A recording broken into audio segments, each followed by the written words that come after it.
What is going on, guys? Clay here, back at it again with yet another edition of Pantherology. Welcome to today's video. Now, guys, we're going to be talking about the Panthers minicamp day 1 and day 2. I'm going to give you my observations from both practices. I know I'm a little late for both of these practices. I know the first one was on Tuesday and the other one was on Wednesday, but I'm going to give you my observations anyways, because why not? Before we get into today's video, as always, make sure you pound that like button, pound that subscribe button. Those are the two bugaboos that I asked. That's all I can ask from you. Feel free to comment down below amongst yourselves. Get in that comment section. Fill it up. Love to hear your thoughts. Comment amongst yourselves. Talk to each other. I love to hear y'all's thoughts and love to hear the arguments from my audience, because sometimes it's better for y'all to argue than with me. And then, as always, click that post notifications bell so you don't miss out on any new raw content. Be on the lookout for that early projection, roster projection. I am still working on that video, still working out the kinks and tricks of what I think is going to happen or what projection I'm going to see each player at. So be on the lookout for that. Other than that, I'm going to try to keep you updated on these mini camps. Other than that, shout outs at the end. So let's go ahead and dive right into today's video. So like I said, I'm going to give you observations that I saw from practice on Tuesday and Wednesday, the mini camps. Keith Taylor had a great practice on Tuesday. I don't think nobody anticipated the 6th round selection to do much in his debut season, but he stepped in when teammates were injured and put together a solid rookie year, I think, in my opinion. Unfortunately, he has been limited for much of the team's summer practices, so we haven't seen him take many reps until Tuesday. He looked great on his first day back as a full-time player.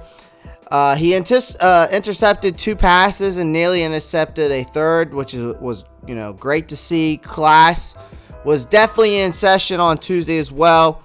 When I watched DJ Moore and JC Horn go up to the practice bubble in street / warm-up clothing, I assumed they had an injury that would keep them out of practice. Then I saw that more and more veterans were dressed similarly. So when practice started, it was evident that Rule intended to use this time to give the older players, I guess you could say, some off time and allow them to coach and educate the younger guys, more hands-on approach, which was interesting. Not only would this offer the veterans a well-deserved rest, but it will also allow those competing for a roster position with extra reps.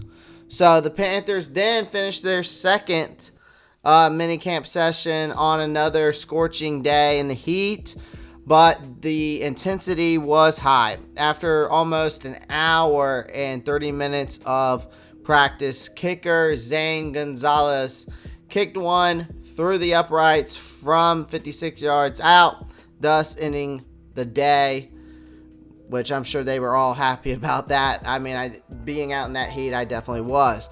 Here are some observations from the Wednesday's minicamp. Now, Matt Corral made some accurate throws. This was the most we seen from Corral throw the ball since we arrived in Charlotte. He had a few solid 7-on-7 periods, especially when he was on the move. He had a strong, tight spin on the ball, was solid placement on the field. He missed a few deep balls, but one of them came after a botched snap, forcing him to pick the ball up and just hoist it up in the air. He still has a lot to learn, but it was a big start, I think, in the right direction for the rookie. Now, Robbie continues to miss time, unfortunately. It's definitely one thing to miss OTAs, but Robbie will lose even more time at minicamp due to a hip alignment.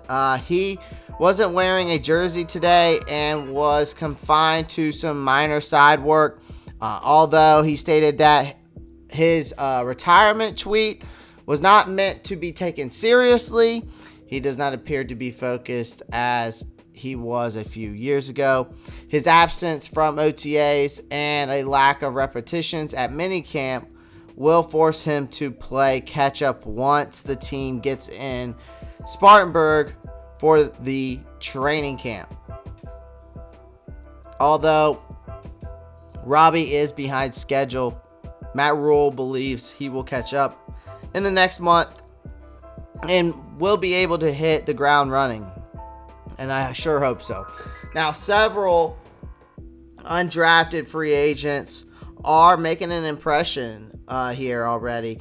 We're still a long way from reducing that roster from 90 down to 53, but people on the outside looking in can see it that way. Now, they must be battling to see that the following day, as I've observed from a lot of individuals in the last 2 weeks. In my perspective, I think linebacker Graham Mobley and linebacker Aaron Mosby, and then wide receiver Derek Wright and wide receiver Charleston Rambo have all shown enough to make it to Wofford next month. So guys, that is your minicamp update from me. As always, before I leave you, shout out to the Carolina Panthers Den on Facebook. Make sure you pound that like button and subscribe button. And then, as always, before I leave you, keep pounding.